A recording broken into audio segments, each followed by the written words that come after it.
y otorga a aquellos que también se encuentran, mi Dios, pasando por alguna situación difícil, para que puedan, Señor amado, mi Dios, encontrar en ti la paz, el refugio, la contestación a sus necesidades. Te lo imploro, mi Dios, y ministra también, mi Señor, a la distancia, en la iglesia de la Flor de Bastión, que también tus hijos, tus pequeños, los adultos, todos, Padre, y cada uno de ellos puedan también ser en ti edificados. Te lo suplico, mi Señor, en el dulce nombre de Cristo Jesús. Amén y amén. Bien, conforme a la enseñanza, ¿sí?, del domingo anterior, recuerde que ya hemos visto la introducción a la carta, hemos también ya terminado el estudio del capítulo 1 y a manera simplemente de un pequeño recordatorio, se decía con respecto a Jerusalén que ya estaba, sí, en ese sentido destruida. El pueblo de Israel, usted lo conocerá, sobre todo los que habitaban en la ciudad de Jerusalén, sí, juntamente con las otras, diríamos, los que estaban dispersos, todos ya estaban fuera de su patria. Sí, Babilonia había sido la primera, diríamos, causante de que ese exilio se llevara a cabo. Jerusalén y el templo habían sido puestos a fuego y todos habían salido, sí, de su nación. Luego del imperio babilónico, es decir, luego de 70 años, se levantó un nuevo emperador, se levantó un nuevo imperio. Este fue el imperio medo-persa. Ciro, siendo su, diríamos, su gobernante o su rey, conquistó a Babilonia y por ende heredó también, entre otras naciones, sí, a la nación de Israel como sí, una ciudad conquistada. Mi amado hermano, multitudes de gente salieron de Jerusalén, sí, millares de millares, y todos estos sí fueron llevados cautivos, sí, a estas naciones. Ciro el Grande fue diríamos, el último conquistador, sí, aquí en los tiempos de Esdras. Mi querido hermano, este rey, sí, fue de alguna manera usado por Dios para poder nuevamente hacer edificar en Jerusalén el templo, no la ciudad, el templo. Si usted viene conmigo a la escritura, por favor, en el capítulo 1, ¿sí? Recuerde, por favor, ¿sí?, lo que dice la palabra del Señor en el versículo número 2.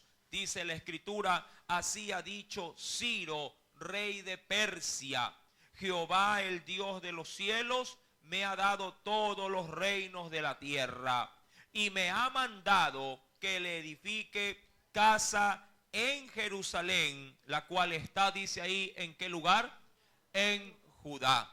Mi querido hermano, fue este rey pues el que Dios usó para dar una orden para que los judíos regresasen hacia Jerusalén, pero para edificar el templo.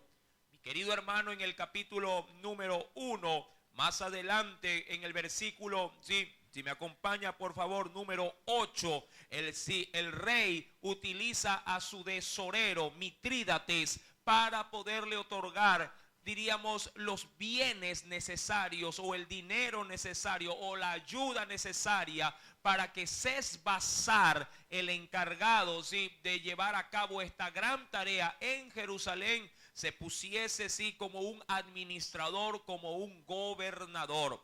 Usted sabrá por el estudio pasado que Sesbazar no era otro más, sí, que otro personaje bíblico del cual también más adelante en el capítulo número 2 va a resaltar, hablando de Zorobabel.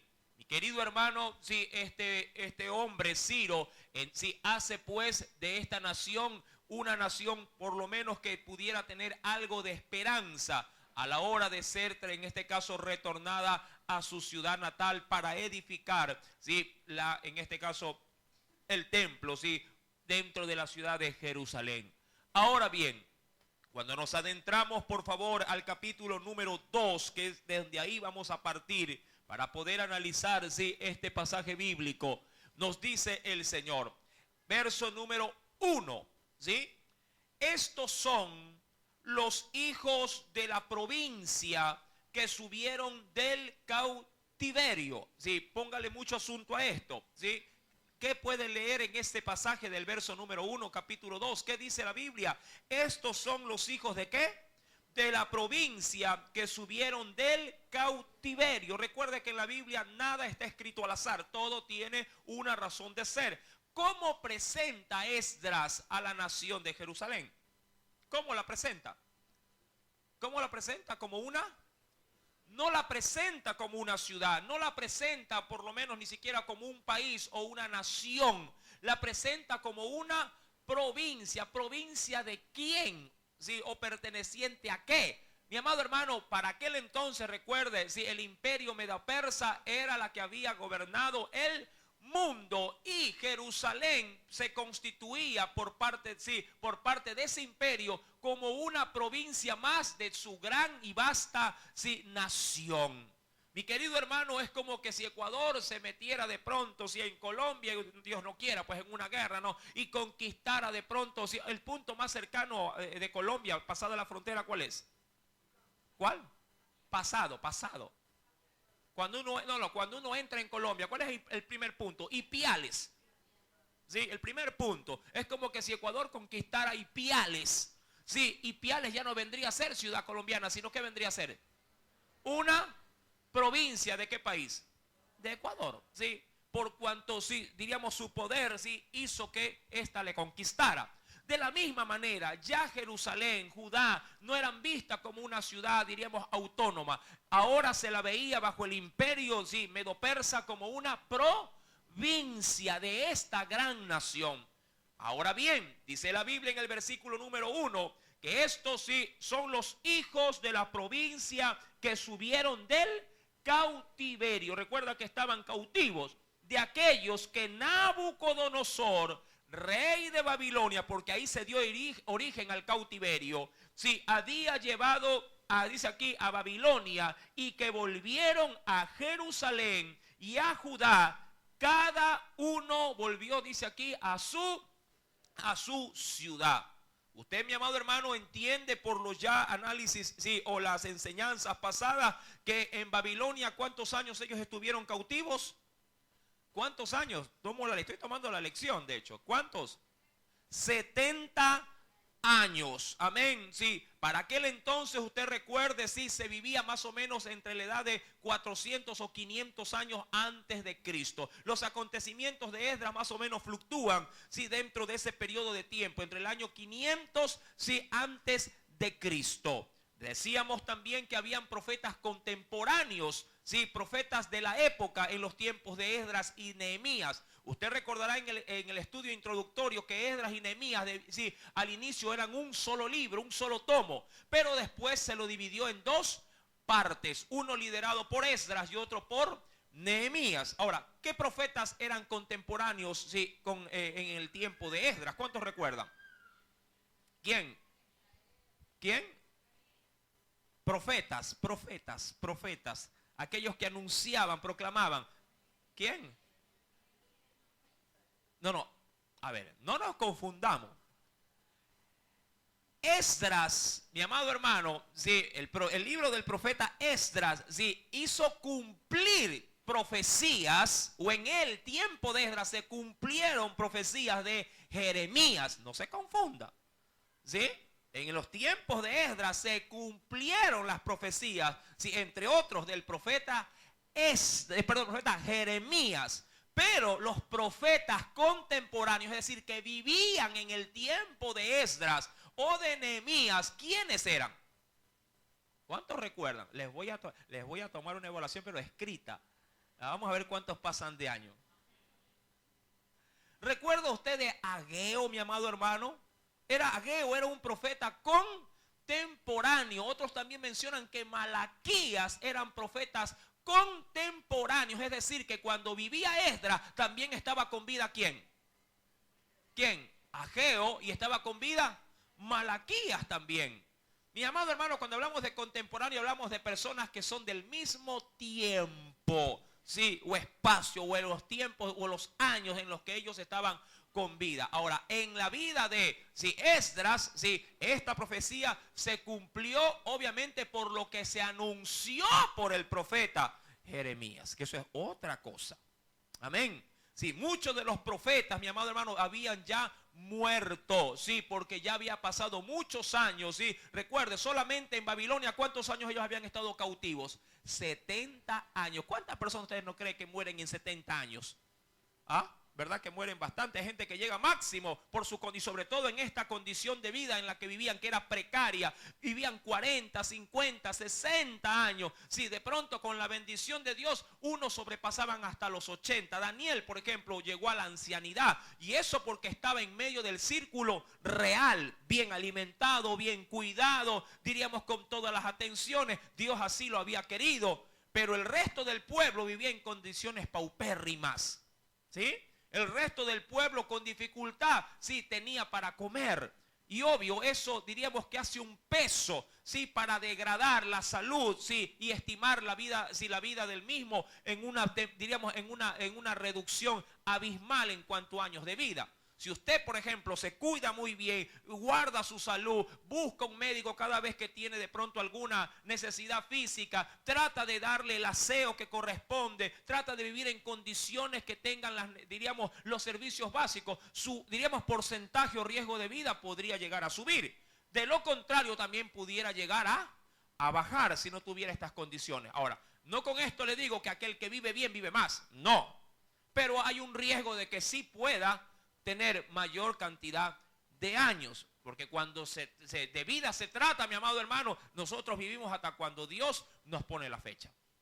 Amén. Muere el niño, muere el adulto, muere el joven, muere el anciano. Sí, todos tenemos que morir, pero el creyente no muere en su tiempo, sino en el tiempo de Dios. Amén. Si estamos claros ahora con respecto, sí, a estas aclaraciones, parece que no estuvieran leyendo la Biblia en la casa. ¿Cuántos lo leen? ¿Cuántos leen la Biblia en el hogar? Amén, léala. Sí, y sobre todo le recomiendo que lea lo que estamos estudiando acá. Usted tiene que ser como la iglesia de Berea, que cada vez que Pablo enseñaba, ellos iban a la Biblia, a la Escritura, y verificaban que estas cosas realmente eran así, que eran, sí, la verdad de la Escritura. Ahora bien, recuerde que en los últimos versículos del capítulo 1 se hace mención a qué cosa. A los utensilios que habían sido de alguna manera, sí, llevados de Jerusalén a Babilonia. Luego el imperio medo-persa se adueñó de esos utensilios del templo. Y ahora cuando el rey, movido por Dios, da un decreto de que se construya el templo en Jerusalén, hace que esos utensilios vuelvan ¿a dónde? A su lugar de origen, el templo. Y los enumera uno a uno, sí, la cantidad de vasos, copas, cuchillos, entre otras cosas.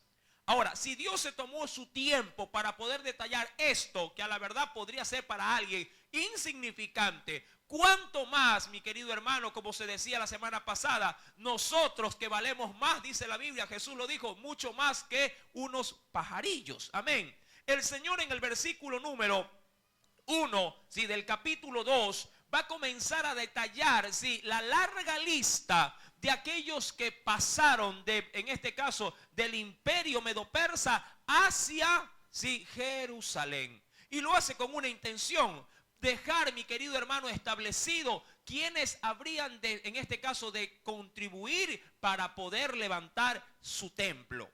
Cuando vamos al capítulo número 2, verso número 1, recuerde, estos son los hijos de la provincia que subieron del cautiverio de aquellos que Nabucodonosor, rey de Babilonia, había llevado cautivos a Babilonia y que volvieron a Jerusalén y a Judá, cada uno a su ciudad. Verso número 2, dice la Biblia, los cuales vinieron ¿con quién? Con Zorobabel. Este Zorobabel es el mismo que otro personaje yo le dije que era este. Es el mismo, de hecho. ¿Cuál? Sesbazar. Sesbazar o Zorobabel es el mismo personaje. Recuerde usted que sí, que los medos o en el oriente, cuando una nación era conquistada por otra y se quería usar a los, diríamos, a los esclavos para servicios especiales o de gran prominencia, por lo general sus nombres eran cambiados. ¿Se recuerda usted allá lo que vimos en el libro de Daniel? Cómo le cambiaron los nombres a 4 jóvenes que usó Nabucodonosor, hablando de quién propiamente. De Daniel. ¿Cómo se llamaba? ¿Cómo se llamaba Daniel? Sí, dentro del imperio. ¿Cómo le se llamaba? Belsasar. Sí, este varón fue cambiado su nombre. Usted y yo lo conocemos como Daniel, pero en el imperio babilónico a él no se lo conocía como Daniel, sino como Belsasar. Amén. Mi querido hermano, pues dentro de la escritura, en el versículo número 2, dice pues la palabra de nuestro Dios, los cuales vinieron con, dice aquí, con Zorobabel, y seguidamente nombra también a quién, Yeshua. Ahora, el nombre de Yeshua, bueno, usted ya sabe que a primera mano, ¿qué significaba, mi amado hermano, el nombre Sesbazar? Yo di el significado la semana pasada de este nombre. A ver, estamos estudiando la Biblia. Usted tiene la obligación de retener o de apuntar. Apunte al pie de la escritura los significados. Sí, tienen una gran bendición cada nombre.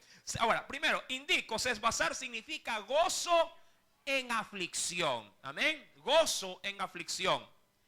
A ver, ¿cuántos trajeron una plumita? ¿Han traído plumita? ¿O cuántos están grabando por lo menos el mensaje para decir, bueno, me lo recuerdo? Sí, gozo en aflicción.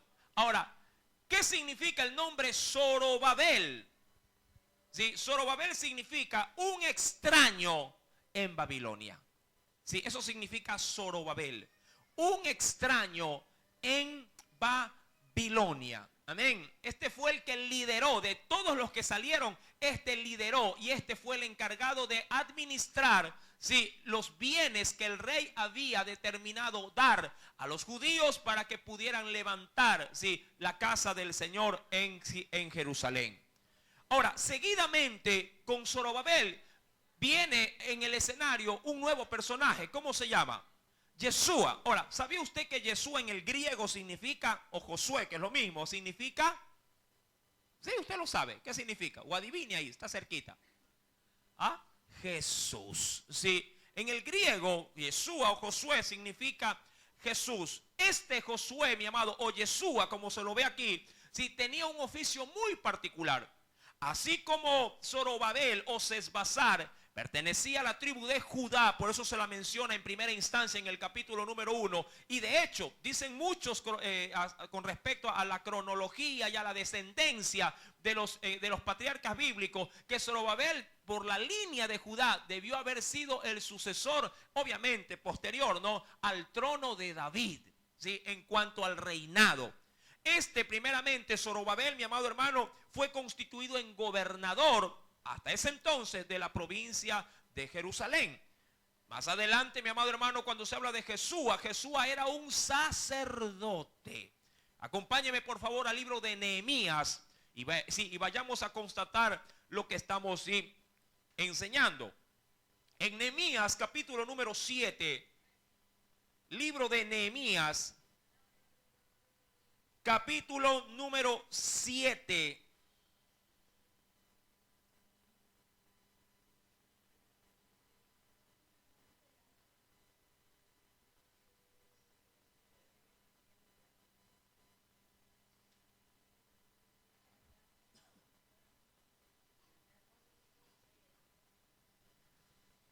Libro de Nehemías.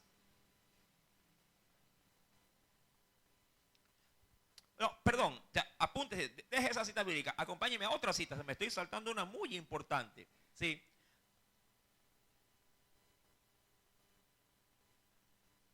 Un segundito, mi querido hermano.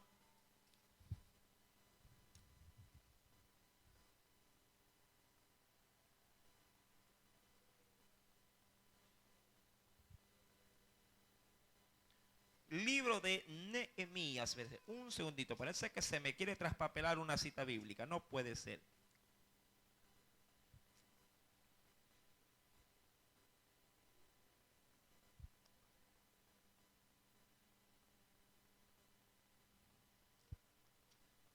Deme un segundo solamente.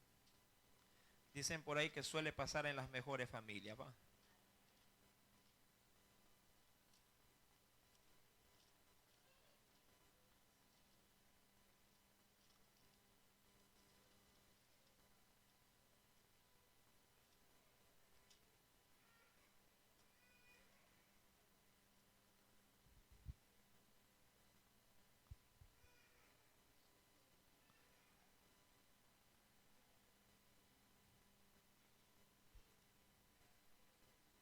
A ver, acompáñeme por favor al texto, sí, de Zacarías, por favor. Zacarías. Sí, Zacarías. En el capítulo número 3. Zacarías, capítulo número 3.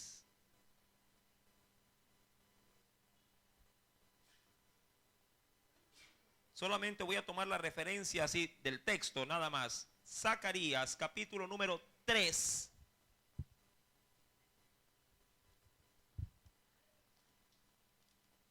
¿Lo tiene? Y luego Ageo está antes de Zacarías. Primero Zacarías capítulo 3, verso número 1. ¿Ya lo tiene? Dice el Señor, me mostró al sumo sacerdote, y ahí da un nombre, Josué, el cual estaba delante del ángel de Jehová, sí, y Satanás estaba a su mano derecha para acusarle. Eso no lo voy a topar obviamente, sí, solamente quería determinar el nombre. Y venga por favor a Ageo, capítulo número 1, número 14, hasta el capítulo 2, versículo, sí, número 2 también. Ageo, capítulo 1, verso 14, al capítulo 2, verso número 2. ¿Ya lo tiene? Ageo, unas cuantas páginas atrás de Zacarías, nada más. ¿Ya lo encontró? Listo. ¿Sí lo tiene? Ageo, sí, de Zacarías, unas páginas más atrás. Ahí está Ageo. Ageo capítulo 1, verso 14. ¿Ya lo tiene? Listo. Dice ahí, y despertó Jehová el espíritu de Zorobabel, que es el mismo que se encuentra, ¿verdad?, en Esdras, hijo de Salatiel, gobernador de Judá. Y dice ahí, y también en quién levantó el espíritu. Dice, y el espíritu de Josué, hijo de Josadad. Y aquí está, mi amado hermano, nuevamente su cargo o su función. ¿Qué cosa era este Josué? Sumo sacerdote, y el espíritu de todo el pueblo, y vinieron y trabajaron en la casa de Jehová. ¿De quiénes? De los ejércitos, su Dios. Verso 15. En el día 24 del mes sexto, en el año, dice aquí, en el segundo año del rey Darío, en el mes séptimo, a los 21 días del mes, vino palabra de Jehová por medio del profeta Ageo, el cual era, como le había mencionado, contemporáneo, diciendo, habla ahora a Zorobabel, hijo de Salatiel, gobernador de Judá, y a Josué, hijo de Josadá, sumo sacerdote, y al resto del pueblo, diciendo, ¿qué cosa? Que se emprenda la obra para levantar, sí, la casa de ¿quién? Del Señor. Retomando, por favor, sí, Esdras, capítulo número 2, versículo número 2 también. Dice la Biblia, los cuales vinieron con Zorobabel y sí, Yeshua. Recuerde que Yeshua o Josué es el mismo personaje. También vinieron con ellos, ¿quién más dice la escritura? Nehemías, sí, ojo, este Nehemías, sí, es, mi amado hermano, sí, el mismo personaje del cual se nombra en el libro propiamente de Nehemías. Seraías, Relaías, Mardoqueo. Una aclaración, este Mardoqueo no es el que está tipificado en el libro de Esther. Tengamos aquí un poquito de cuidado. Si bien es cierto, hay nombres que podrían ser conocidos dentro de pronto de la lectura, no necesariamente son aquellos que los tipifican de pronto en otros libros, hablando, por ejemplo, como vamos a encontrar más adelante, por ejemplo, a un Jeremías, vamos a encontrar, sí, de pronto, sí, a un Ezequiel, y a veces podríamos llegar a decir, ah, es el profeta. No, no son los profetas. Estos ya habían muerto, pero la gente usaba, sí, los nombres, sí, como obviamente como, sí, como un identificador, así como hacemos nosotros. Hay muchachos aquí, hay niños que se llaman Josué, hay niños que se llaman Daniel, hay niños que se llaman Jesús, pero obviamente no son los personajes bíblicos, ¿verdad? ¿Sí? Y de la misma forma, dentro de la nación judía, los nombres sí se repetían, sí, de entre las familias de la nación. Versículo número 2.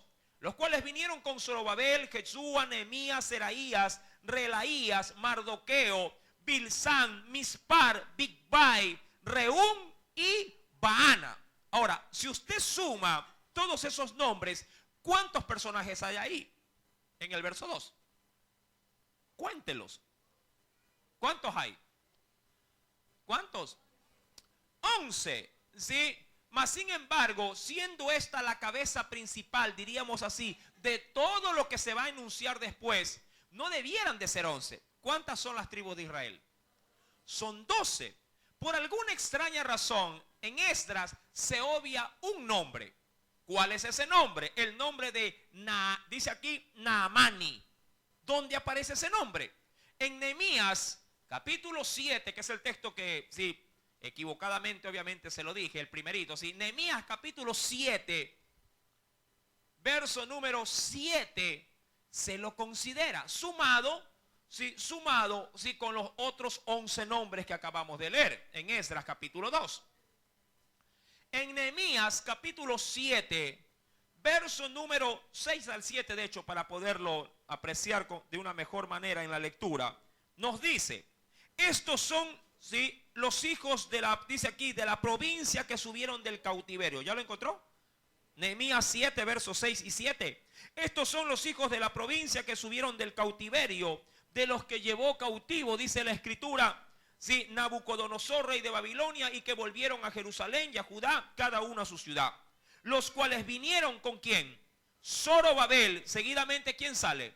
Yeshua, sí, Nehemías, Azarías, Ramías, y aquí está, dice aquí, Naamani, Mardoqueo, Bilsán, Misperet, Bigbai, Neum y Baana. El número de los varones del pueblo de Israel. Ahora, ¿cuántos cuenta usted ahí? Ahí hay 12, ya no hay 11. Sí, ahora, no lo vea como un error en la Biblia.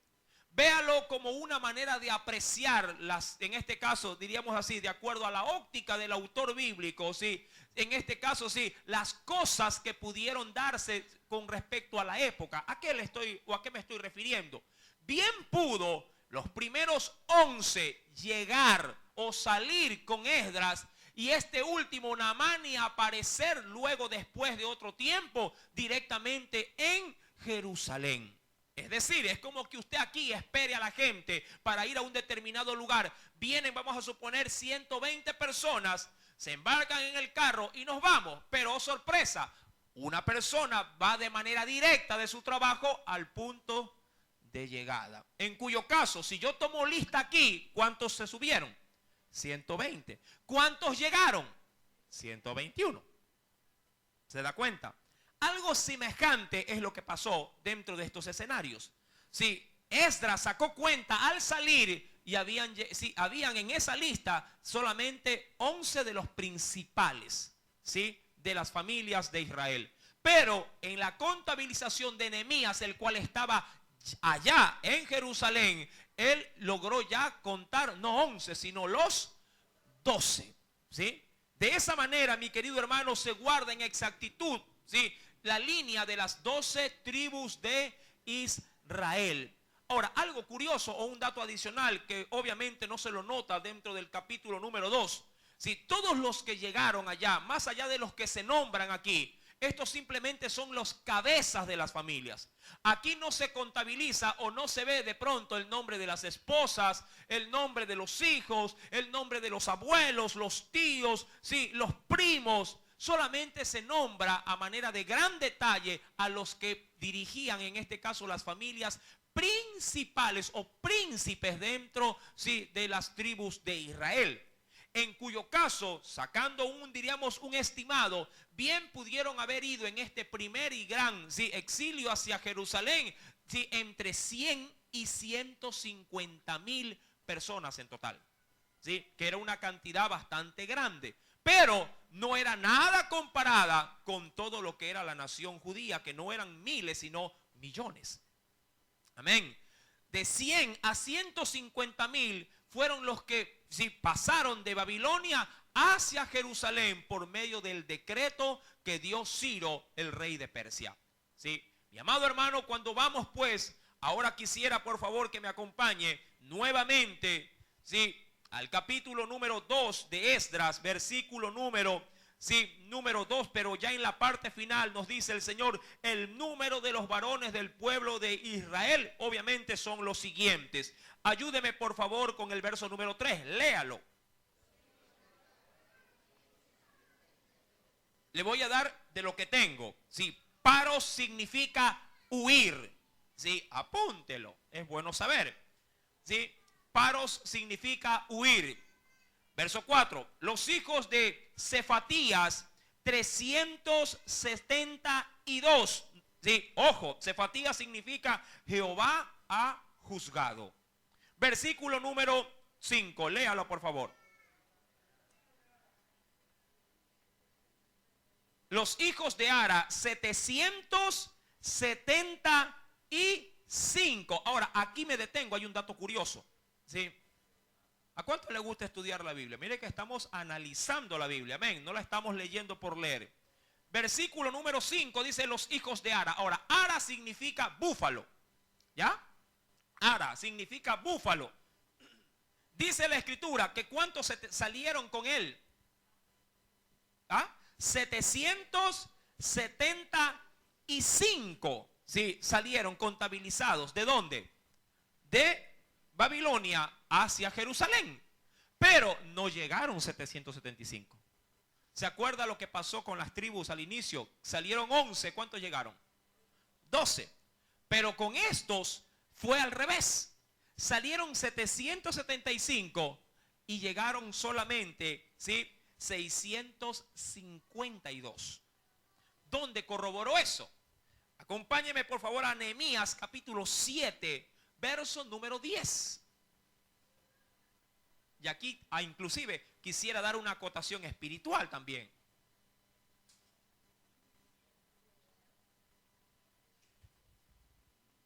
Nehemías capítulo 7.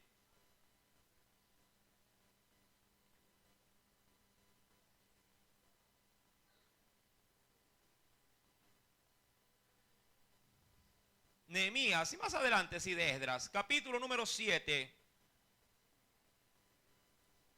versículo número 10. ¿Qué nos dice el Señor? ¿Ya lo tiene? Los hijos de quién? De Ara. ¿Cuántos llegaron? Ajá, dice ahí 652. Ahora, ¿cuántos faltaron? Haga la resta ahí.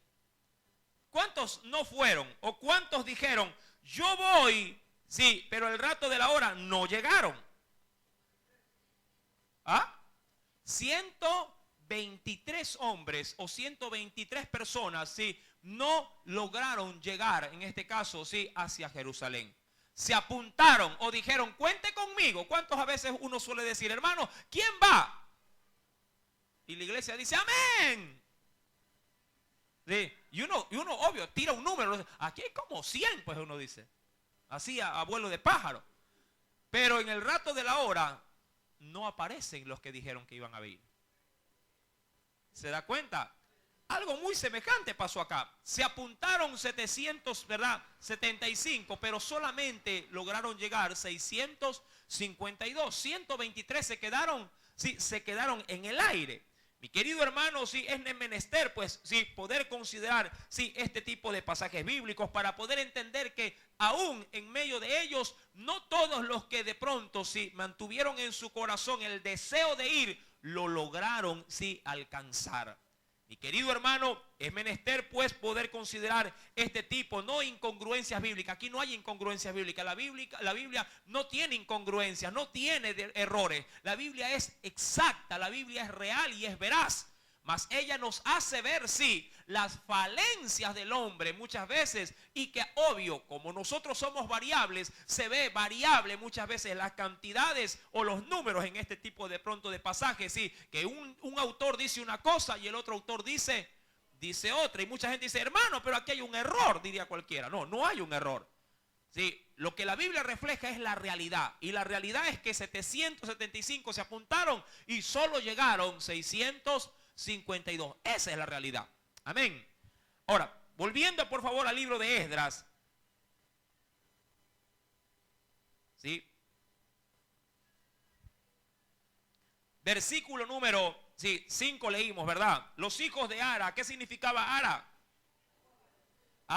Búfalo. 775, verso 6. Los hijos de Pagat Moab, de los hijos de Yeshua y de Joab. Mira, aquí hay otro Yeshua que nada tiene que ver con el primero. Y de Joab. Y Joab, ¿usted con quién lo podría confundir aquí a Joab? ¿Cuántos están estudiando el libro de Samuel? Segunda. ¿Quién era Joab? ¿Era general de quién? Del rey David. Pregunto, ¿aquí estaba el general del rey David? No, hace cientos de años que había muerto. Este era otro Joab. ¿Se da cuenta? Sí, también dice pues la Biblia, versículo número 6. Y de Joab, 2812. Lea el verso 7.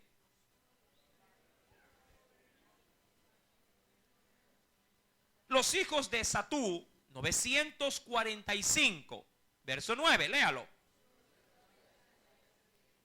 Ahora, Sakai significa puro. ¿Sí? Apúntelo. Puro. Verso número 10. Los hijos de Bani. ¿Sí? Bani significa, sí, Jehová ha construido, por si acaso. Sí, Jehová ha construido. Los hijos de Bani, 642. Verso número 11. Léalo, por favor. Bebai significa pupila de ojo. Sí, un nombre muy curioso. Pupila de ojo, Bebai. Versículo 12. Los hijos de Asgad. Sí, Asgad significa Dios fuerte. 1222. Verso 13. Pero, a ver, lean todos el verso 13 otra vez. Eso, sí, Adonicán significa Dios se ha levantado. Los hijos de Bigbai, 2056. Sí, versículo número 15. A ver, lea otra vez el verso 15. Eso. Adín significa voluptuoso. Versículo 16. Sí, los hijos de Ater, de Ezequías, 98. Ojo, este Ezequías, sí, mi amado hermano, sí, de pronto no digo que era el profeta, sí, quien fue, pero su descendencia bien pudo haber estado presente, posiblemente. Ater significa zurdo.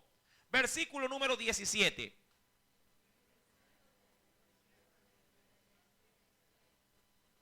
A ver, lea el 17 otra vez. Ay, sí. Besai significa sombra de Dios. Los hijos de Jora, 112. Jora significa lluvia, sí, de otoño. Lluvia de otoño. Los hijos de Jora, 112. Verso 19. Azun significa nariz ancha. Verso 20. Los hijos de Gibar, 95. Gibar significa nombre fuerte. Verso 21, léalo. Belén significa casa de pan. ¿Sí? Sí, 123 fueron ahí. Verso 22. Los varones de Netofa, 56. Verso 23. Los hijos de Asmavet, 42.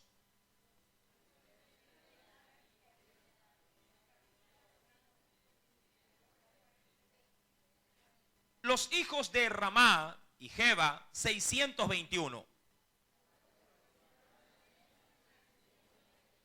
Por si acaso Micmax, sí, no era que era un hombre, sino que era una ciudad, igual como el verso 28, es una ciudad. Los varones de Betel, que significa casa de Dios, y Jai, 223. Verso 29, léalo. Los hijos de Magbis, 156.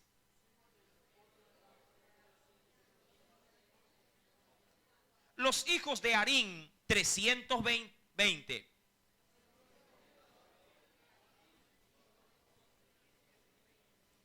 Los hijos de Jericó, 345.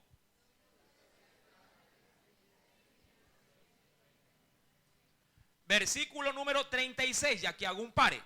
Dice aquí, los sacerdotes, es decir, que hasta el verso 35, sí, en este caso quien llevaba la cuenta o el registro o el censo solamente se había enfocado hasta esta parte, sí, de manera general en los patriarcas o en los príncipes de las familias en general. Pero del versículo 36 en adelante se va a concentrar, ¿sí?, hacer, diríamos, una especie como de censo, pero para los que estaban, en este caso, a cargo o estarían a cargo del servicio en el templo, ¿sí? Y en ese sentido dice la Biblia que los sacerdotes, los hijos de Jedaías, de la casa de Yeshua, 90, dice aquí, 973, un dato adicional. Mi amado hermano, todos los que tenían, diríamos, ocupación sacerdotal, ¿sí?, de acuerdo a lo que se instauró en el inicio por el rey David, a lo que salieron de Babilonia, sí, fueron mermados prácticamente, sí, como una especie de 8-1. ¿Qué es lo que estoy tratando de decir? Las familias, sí, paternas de los sacerdotes que antes ministraban en el templo eran contados por 24 familias. Pero los que lograron salir de Babilonia hacia Jerusalén solamente eran 4 familias. 4 de 24. No que las otras 20 hayan desaparecido, sino que no decidieron ir. Recuerde que solamente los que anhelaron en Dios la casa del Señor, en ellos Dios despertó su espíritu para que lo logren. Mi querido hermano, le doy el dato de referencia que está en Primera de Crónicas, capítulo 24, verso 7 en adelante. Ahí está la referencia simplemente de lo que le estoy diciendo, de cuántas familias administraban la casa del Señor, a diferencia de lo que se nombra aquí en Esdras, capítulo número 2, verso 36. ¿Sí? Primera de Crónicas, sí, solamente apúntelo, si no lo voy a leer, solamente apúntelo para que usted lo pueda tener como referencia y estudio en su casa. Verso 7 en adelante está eso. Primera de Crónicas, capítulo 24, verso 7 en adelante. Sí, repito el verso 36. Los sacerdotes, los hijos de Jedaías de la casa de Yeshua, porque Yeshua no era como sacerdote. ¿Qué era Yeshua? De acuerdo a lo que ya leímos en Ageo. ¿Qué era Yeshua? Ya se olvidó. Yeshua o Josué lo mismo, acuérdense. ¿Qué cosa él era? Era sumo sacerdote. ¿Ya? ¿Sí? Sumo sacerdote. Por eso él no se lo cuenta como sacerdote, sino como sumo sacerdote, el que administraba a los sacerdotes. ¿Ya? Versículo número 36.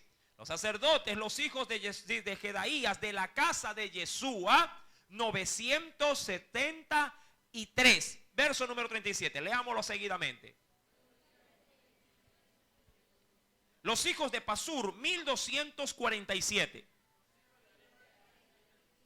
Los levitas, es decir, la tribu de Leví, la cuenta aparte, porque la tribu, obviamente, de esa tribu Dios se valía para los servicios de armado y desarmado del tabernáculo. Verso número 40. Los levitas, los hijos de Yeshua y de Cadmiel, de los hijos de Odavías, 74.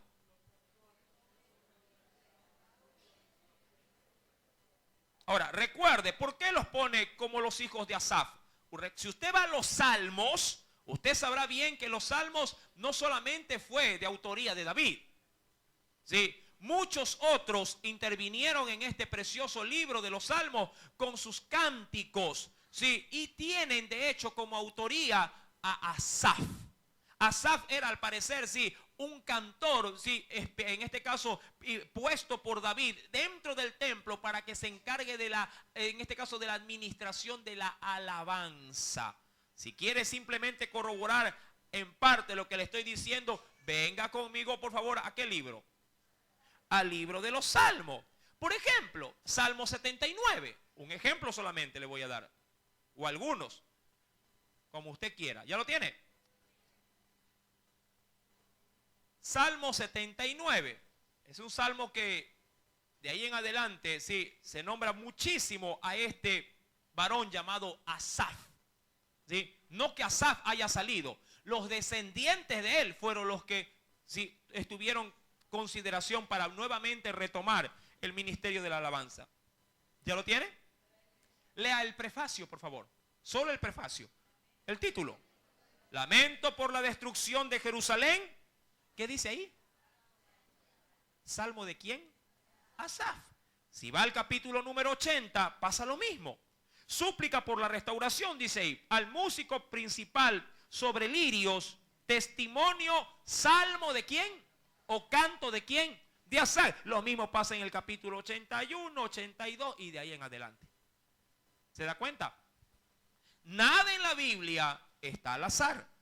Cada quien fue llamado para poder ser usado en el área en la cual tenían que, en este caso, trabajar o ministrar.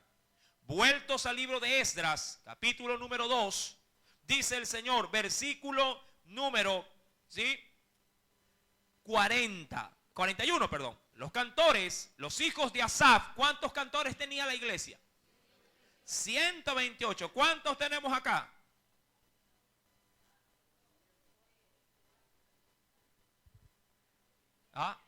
Bueno, ore para que el Señor levante personas para la alabanza. Amén. No podemos, ¿verdad? No podemos ser muy pocos. Tenemos que ser casi un poco más. Versículo número 42. Los hijos de ¿quiénes? De los porteros. Ahora, a mí me encanta lo que se menciona en todo este capítulo 2. Para algunos puede ser tedioso el capítulo 2. Como el libro como le dije a la semana pasada, como el libro de los números. No, mi amado hermano, en cada cosa hay gran bendición. Para Dios no importa lo que se haga. Para Dios siempre estarás en su lista. ¿A quién nombra el Señor aquí? Diría cualquiera, bueno, el sumo sacerdote, por supuesto, era la cabeza principal. El sacerdocio en general, por supuesto. A los que cantan, cómo no. Pero también están detallados ¿quiénes? Los porteros. ¿Saben quiénes eran los porteros? No solamente los encargados de abrir y cerrar las puertas, sino los encargados de la limpieza. Pero no así, porque hacían algo de pronto indigno, no dejaban de constar, ¿sí? ¿En qué? En la memoria del Señor. O en la lista en la cual Dios había previsto para que nuevamente pudieran ir a levantar el templo. Estos porteros, mi amado hermano, el Señor los tenía presente y dice el versículo número 42 que de los porteros los hijos eran los hijos de Salum, los hijos de Ater, los hijos de Talmón, los hijos de Acub, los hijos de Atita, los hijos de Sobai, por todos 139 porteros. Versículo número 43.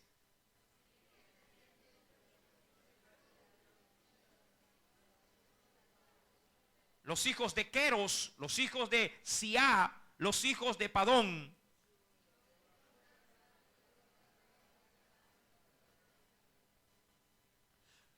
Los hijos de Gidel, los hijos de Jaar, los hijos de Reaía. Verso 48.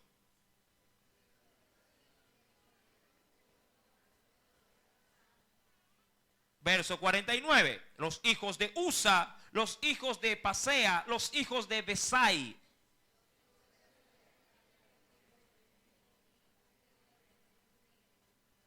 Verso 51. Los hijos de Bakbuk. ¿Sí? Este Bakbuk significa botella. ¿Sí? Los hijos de Akufa, los hijos de, dice de Arur. Verso 52.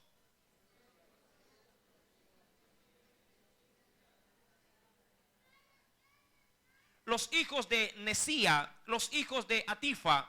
Verso 55.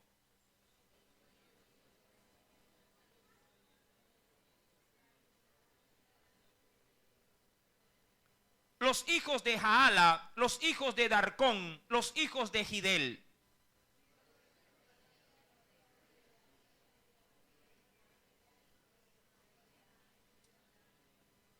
Verso 58. Todos los sirvientes del templo e hijos de los siervos de Salomón, 392. Ahora, si usted ha sido un poquito juicioso en la lectura, usted sabrá que desde el verso 36, como se le anticipó, sí, hasta el versículo que hemos leído, versículo número 58, sí, la contabilidad, de hecho, si usted lo mira de una manera muy así superficial, habían más servidores en el templo que ciudadanos para la ciudad. ¿Sí? Había más gente, sí, que servía en el templo que habitantes para la ciudad de Judá. Versículo número 58. Todos los sirvientes del templo e hijos de los siervos de Salomón fueron 392. Verso 59. Estos fueron los que subieron de Tel Mela, Telarsa, Querub, Adán e Imer. Estas son ciudades o provincias de Persa. Sí, que no pudieron demostrar la casa de sus padres ni su linaje si eran de Israel. ¿Por qué no pudieron demostrar? Porque, bueno, hubieron algunos que obviamente al pasarse a vivir a Babilonia como cautivos, comenzaron, mi amado hermano, a multiplicarse. Habían pasado años. Ya para aquel entonces debieron haber pasado ya unos 72 años. Y en 72 años hubieron nuevos matrimonios, hubieron nuevos nacimientos, hubieron familias, de hecho, sí, que se comenzaron a multiplicar. Y a muchos de ellos no les, diríamos así, no les pusieron interés en guardar la genealogía o en decir, a ver, ¿quién es mi abuelo? ¿Cómo se llamaba mi tatarabuelo? Y yo le pregunto a usted, ¿cómo se llama? Le pregunto a un jovencito por acá. ¿Dónde hay un jovencito? Un joven. A ver, aquí está. Adelante lo tengo, ya lo vi. A ver, varón, ¿cómo se llama su bisabuelo? Bisabuelo. No se acuerda. ¿Se da cuenta? Pregunto.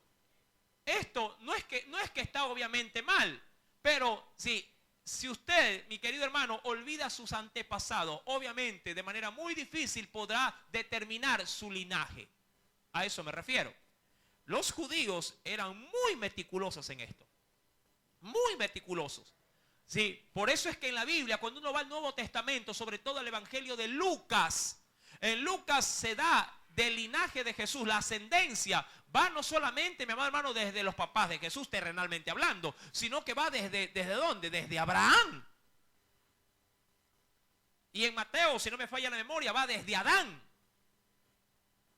Sí, para determinar el linaje exacto, para que recaiga en Jesús, sí, la promesa de que por medio, sí, en este caso de la línea mesiánica, Él sería el Cristo. ¿Sí me está entendiendo?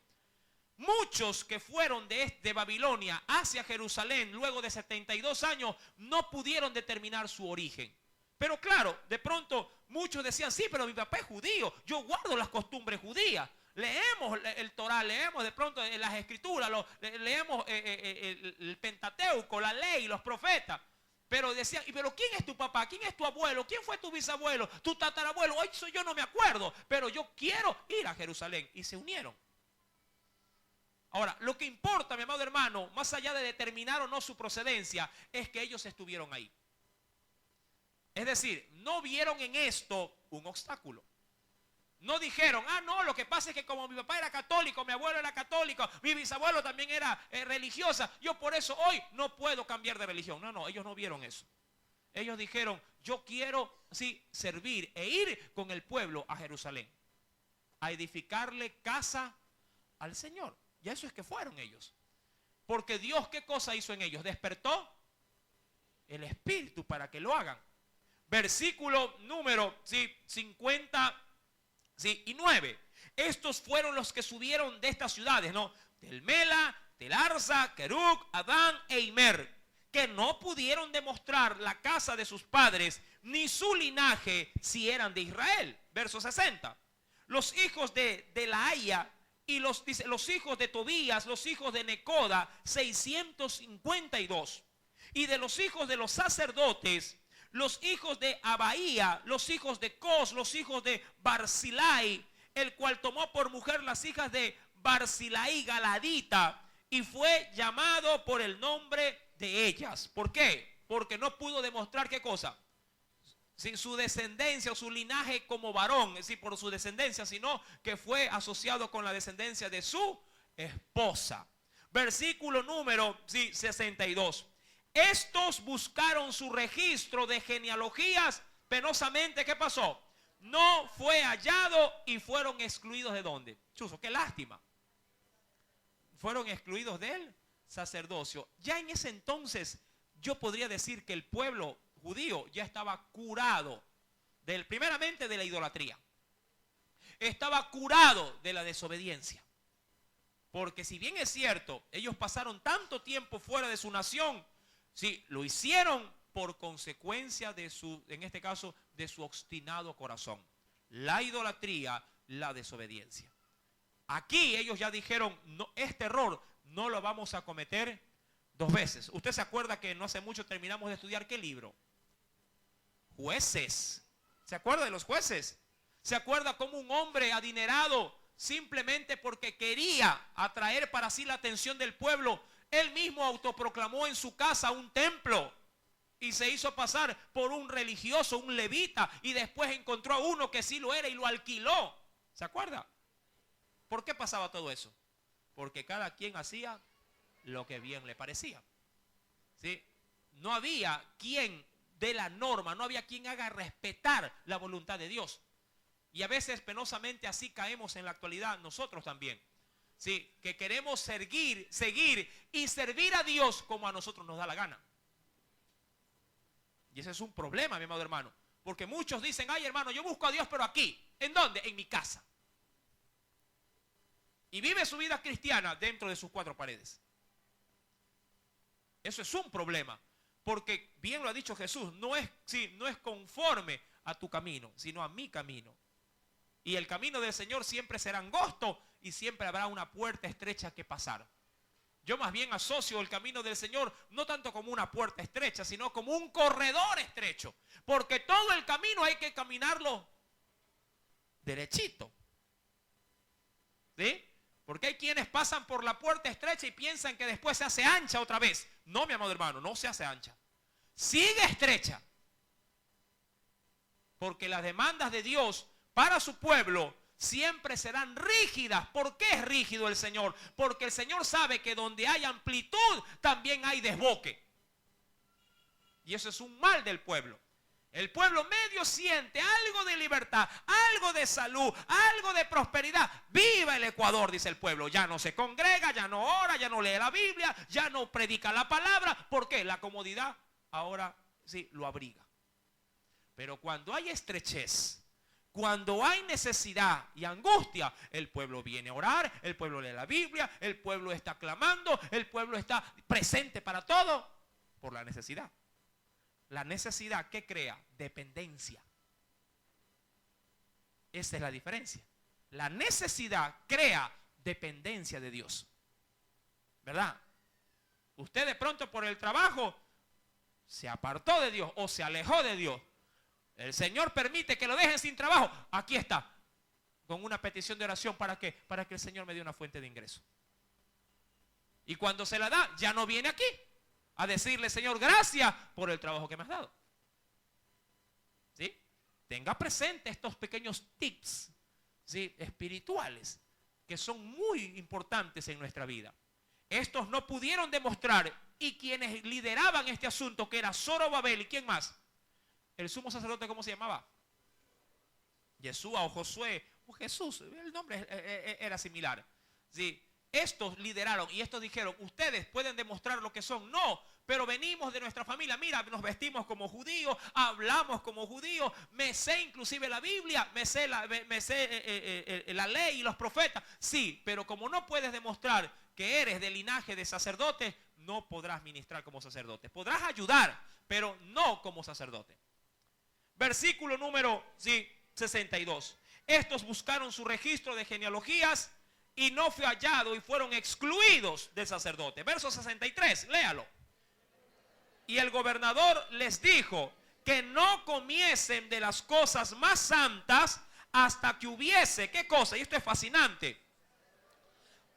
Sacerdote para consultar Urim y Tumim. Ahora, el sacerdote había, Yeshua, pero todavía no estaba, ¿qué cosa? ¿Ah? No estaba ejerciendo el sacerdocio. ¿Por qué no estaba ejerciendo el sacerdocio? Porque todavía no estaba reconstruido, ¿qué cosa? El templo. Mi amado hermano, para poder ejercer el sacerdocio tiene que estar reconstruido el templo. Hay gente que dice, hermano, yo soy el sacerdote de mi casa, pero en su casa, sí, disculpando la expresión, es un relajo. Y quieren ser sacerdotes.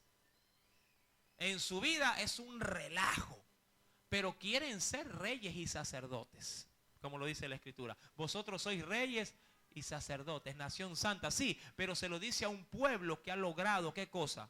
En su interior, ha logrado captar, ha logrado restaurar, ha logrado en Dios obedecer. Cuando uno está edificado, cuando uno está, diríamos así, en Dios sometido, entonces usted es rey, usted es sacerdote, usted es nación santa, pueblo adquirido por Dios. Todo lo bueno. Pero cuando el templo está abajo, cuando la casa está destruida, ¿de qué sacerdocio hablamos? ¿Sí me está entendiendo? Es necesario, es menester, sí, que usted sí considere estas pautas. Pues en este caso Zorobabel, que era el gobernador de esta provincia, les dice que no podían, a estos que no habían podido demostrar su linaje sacerdotal, no podían sí comer de las cosas más santas, que eran los panes de la proposición. ¿Sí? Y de los, obviamente, de lo que habría de venir, que era, ¿qué cosa? La nueva instauración de los sacrificios y las ofrendas voluntarias que daba el pueblo hacia el templo. Claro, eso todavía no estaba destinado, porque a la verdad el templo todavía no estaba construido. Pero ellos dijeron, consultemos Urim y consultemos el Tumim y descartemos si verdaderamente ustedes pertenecen o no. Es decir, que Dios decida si son o no son. Y eso está bien. Porque a la verdad el único que sabe lo que somos, no lo que decimos ser, lo que somos es Dios. Usted podrá decirle al pastor, pastor, si yo sí soy creyente, yo soy un hijo de Dios. Perfecto, y bueno, yo le puedo decir, bueno, está bien. Pero Dios también lo verá así. Mucha gente menciona esto, hermano, pero si yo camino bien, ¿sí? Yo no le hago mal a nadie, yo estoy ahí en las cosas de Dios. Bueno, está bien, podría ser que sí. Y Dios puede también decirle, sí, es así. Pero también Dios puede decirle, no, tú eres un falso, que dices serlo, pero no lo eres. ¿Se acuerda usted el encuentro de Jesús con un hombre que todavía no lo había visto físicamente, llamado Natanael? ¿Cuántos recuerdan, sí, ese pasaje bíblico? Jesús pudo avisorar en Natanael, sí, diciéndole a los suyos, antes de que lo conociera físicamente, he ahí un verdadero israelita. Sí, y Natanael luego escuchando dice, ¿y quién te ha dicho de mí?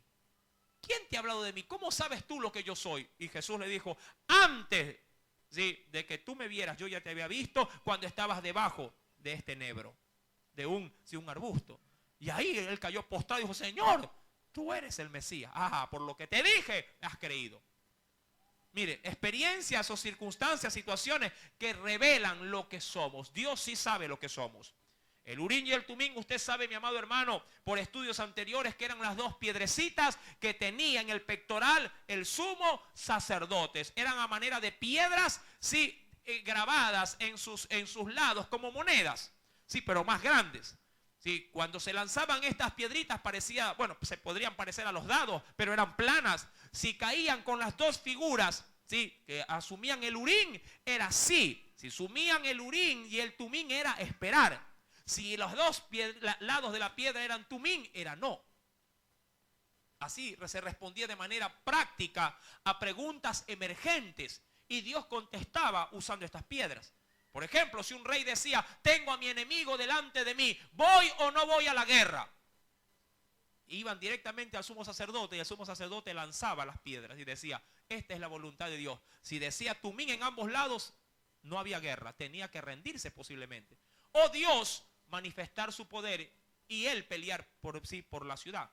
Si salía dos Tumim, era ir a la guerra. Vayan, ustedes van a vencer. Pero, mi amado hermano, si estas circunstancias ya estaban obsoletas en el sentido de su falta de uso. Muchos años ya no se utilizaban estas herramientas.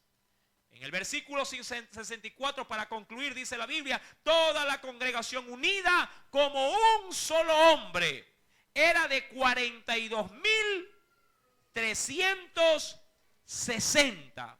Sin contar, ojo, sin contar sus siervos, siervas, los cuales eran 7.337 y tenían 200 cantores y cantoras. sus caballos eran 736, sus mulas 245, sus camellos 435. ¿Qué más? Asnos 6720. Y algunos de los jefes de casas paternas, cuando vinieron a la casa de Jehová que estaba en Jerusalén, hicieron, ¿qué cosa dice la Biblia?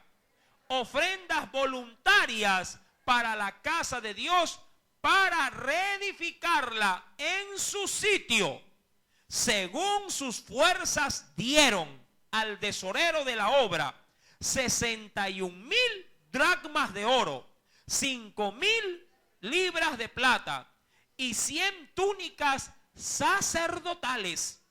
Y habitaron los sacerdotes, los levitas, los del pueblo, los cantores, los porteros y los sirvientes del templo en sus ciudades, y todo Israel en sus ciudades. Ahora, he leído así superficialmente el texto, pero de esto vamos a meditar, sí, la próxima semana en el día domingo, si así el Señor, sí, lo dispone.